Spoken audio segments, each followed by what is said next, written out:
Este programa é livre para todos os públicos.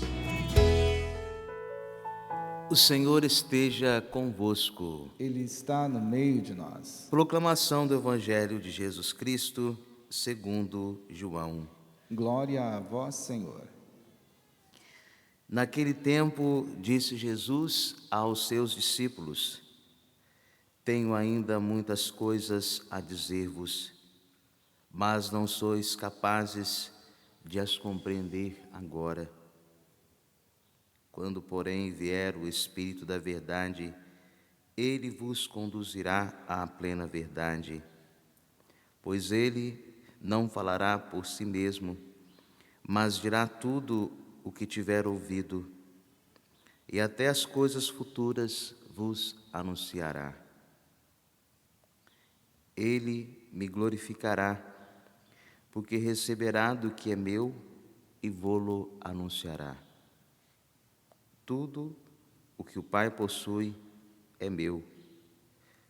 Por isso disse que o que ele receberá e vos anunciará é meu. Palavra da salvação. Glória a vós, Senhor.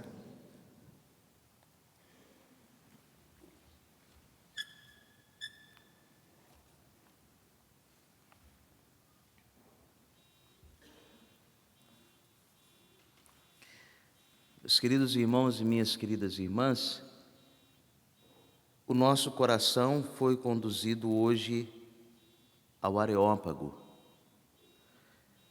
este centro simbólico do pensamento filosófico e religioso. Paulo está exatamente no meio a pregar. Fico impressionado com a inteligência de Paulo e essa capacidade que ele tinha de permitir que o Espírito lembrasse tudo aquilo que Deus tinha, de modo muito particular, a cada coração e em cada circunstância. O seu é um discurso típico sobre como apresentar o plano de Deus aos pagãos. Simples assim. Existia um povo que não conhecia Deus e Paulo, ele vai então dirigir a palavra, o seu discurso. E hoje nós podemos compreender aquilo que Paulo disse, que ele foi um homem que Deus utilizou-se dele para que ele fosse tudo para salvar a todos. Por quê? Paulo adapta a sua forma de pensar. Com os gregos, ele pensa como grego. Com os judeus, ele pensa como judeu. Essa é a inteligência de saber perceber a que público ele estava dirigindo o Evangelho, mas não é tão simples assim. No domingo passado, próximo, eu dizia dessa dificuldade na arte de falar. Que às vezes a gente pensa, é fácil falar, é fácil se comunicar, mas não é, viu? Não se enganem, não é fácil. Primeiro, porque nós nem sempre estamos preparados, devidamente preparados para falar. É só pegar o microfone e falar, não é bem assim. Depois nós temos as interferências, porque é tirar a informação de um cérebro e tentar colocá-la no outro, a partir das palavras. Então, nós experimentamos uma insuficiência das nossas palavras quando nós falamos sobre Deus, quando nós falamos sobre as coisas. Por mais que eu viesse aqui e tentasse me apresentar, as minhas palavras seriam insuficientes. Mas porque não existem as circunstâncias. Em que circunstância o Evangelho ele chega ao grego, chega ao judeu? Em que circunstância o Evangelho chega ao nosso coração? As circunstâncias podem sim alterar a percepção que nós temos sobre Deus. E Paulo, de modo muito inteligente, aos judeus ele fala a partir do Antigo Testamento, porque eles compreendiam tudo. E quando Paulo ele vai pregar então aos gregos, ele prega a partir da literatura, de sua visão religiosa do cosmos. Olha, aí subiu aqui um pouco o nível. Quando fala aos gregos, ele fala também a partir dessa religiosidade do cosmos, essa visão do cosmos, ele fala sobre a divindade, fala dessa atitude dos gregos, que é constante na curiosidade e na arte de buscar o conhecimento. Então, Paulo, ele sabendo a quem ele direcionava o seu discurso, ele se preparava. E é por isso que tinha tanto efeito, porque a graça, ela supõe a natureza, supõe que as pessoas, elas estejam, sim, devidamente preparadas para. Por isso que Paulo, ele quando passou pelo processo de crise, quando ele viu Estevão ser glorificado, entrar na glória, sem observar as leis, ele entrou numa crise.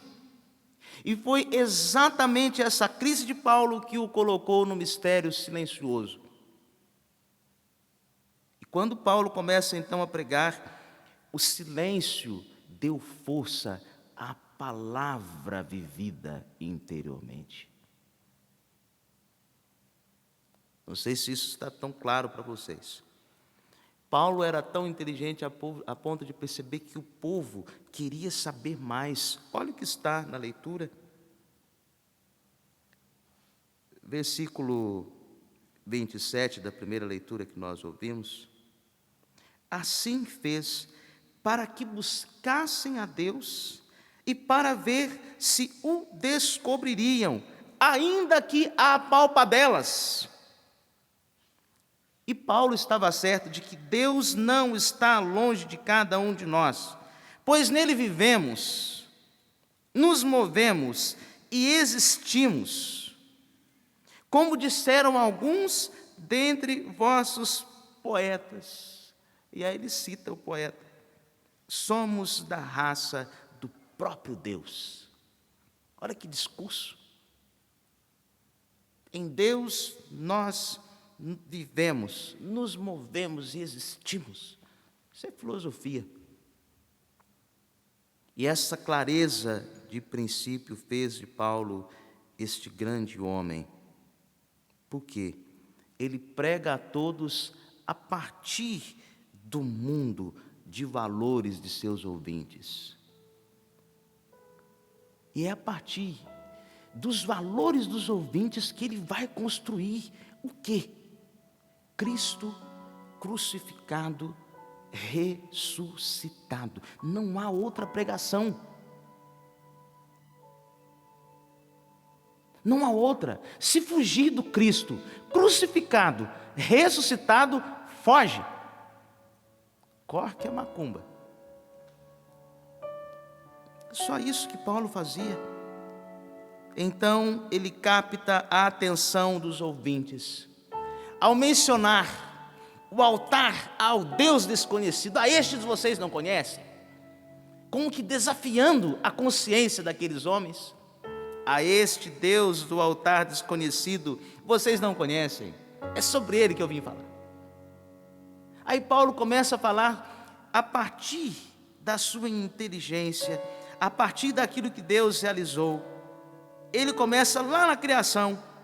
O Deus que fez o mundo e tudo que nele existe. Isso aqui é criação. Teologia da criação. Vamos sintetizar nossa fé hoje em Paulo. Sendo o Senhor do céu e da terra, ele não habita em santuários feitos por mãos humanas. Não adianta. Ele está em toda parte, afirma Paulo, porque era o conceito que eles conheciam. E ele continua: também não é servido por mãos humanas, não. Como se precisasse de alguma coisa. Deus não precisa de nós, nós é que precisamos dele. Olha o discurso de Paulo. pois é Ele que nos dá a todos vida, respiração e tudo mais. E ele continua: de um só homem ele fez toda a raça. Está falando de Adão. Se no primeiro Adão nós perdemos os dons preternaturais, doutrina da Igreja Católica, se perdemos os dons preternaturais com o pecado de Adão e Eva, agora Cristo veio para reconstruir todas as coisas. Se por um homem veio o pecado, por outro homem veio a graça. São Paulo escreve aos Romanos, para afirmar dentro dos nossos corações que este Deus desconhecido precisa ser procurado. Mas quando Paulo vai às questões mais complexas, eles disseram: sobre isto nós te ouviremos outra hora.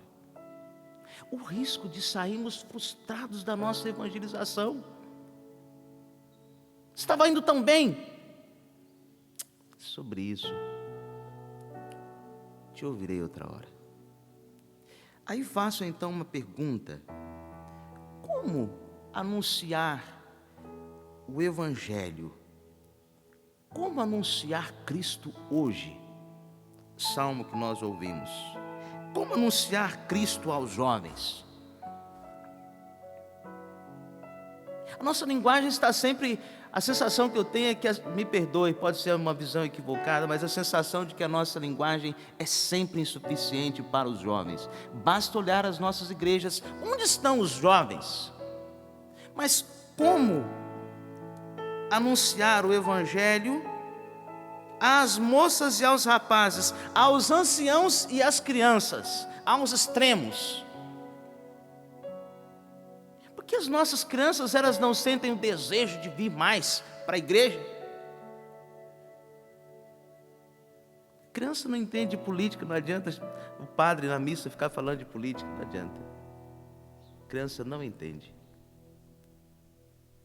Mas ela pode entender que o ser humano é um ser político. As nossas relações estão fundamentadas numa política. Isso é diferente. Dar valores, princípios a estas crianças. Mas como pregar o Evangelho aos extremos? Algumas perguntas que seguem a esta: como podemos ajudar a passar do meio e mero materialismo a uma visão espiritual da vida, do sobrenatural que nos espera? Meus irmãos, como podemos utilizar os valores hoje apreciados pela sociedade como justiça, como verdade, igualdade, dignidade humana, paz, para apresentar a mensagem de Cristo e propor o Evangelho? São valores. Qual é a lucidez da igreja? Porque Paulo se adaptava. Qual é a lucidez da igreja para adaptar-se aos tempos atuais, sem destruir valores e sem se autodestruir? Como? Qual é a lucidez da igreja? Qual é a minha lucidez para nos adaptarmos sem destruir valores e sem nos autodestruirmos? Quando um recurso, e é a partir da primeira leitura, não dá resultados esperados, nós temos a coragem de buscar outros recursos? Depois de avaliar, primeiro porque nós vamos só vivendo, vive, aí depois, nossa, não avaliou. Nós conseguimos ter tempo para avaliar os resultados e buscar outros métodos, sem nos calarmos. Essa forma de evangelizar não deu certo. Qual é o meio correto? Só é possível pela força do Espírito. Aí sim nós revelaremos o Espírito presente. Ele quer conduzir à plenitude da vida pascal e a verdade de Cristo.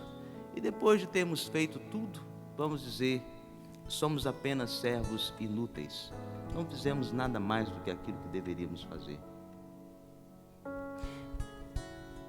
Tem uma passagem da vida de Tomás de Aquino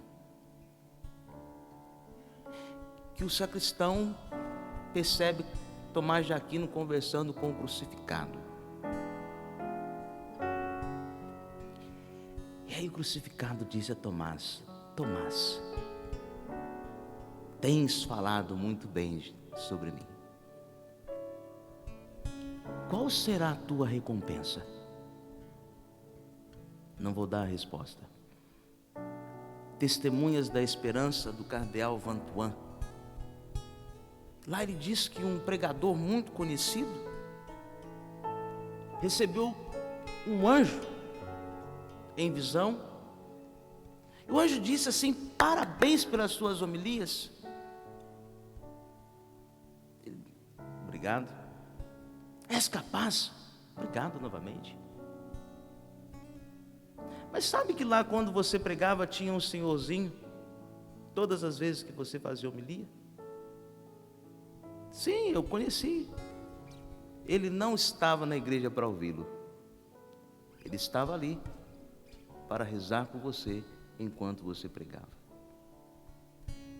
Onde estão os homens e as mulheres de oração que rezam para que a palavra encontre os corações? É impossível preparar-se para receber a graça de Deus e a graça não aparecer. Onde estão os homens e as mulheres que rezam enquanto a palavra está sendo anunciada? Tens falado muito bem sobre mim.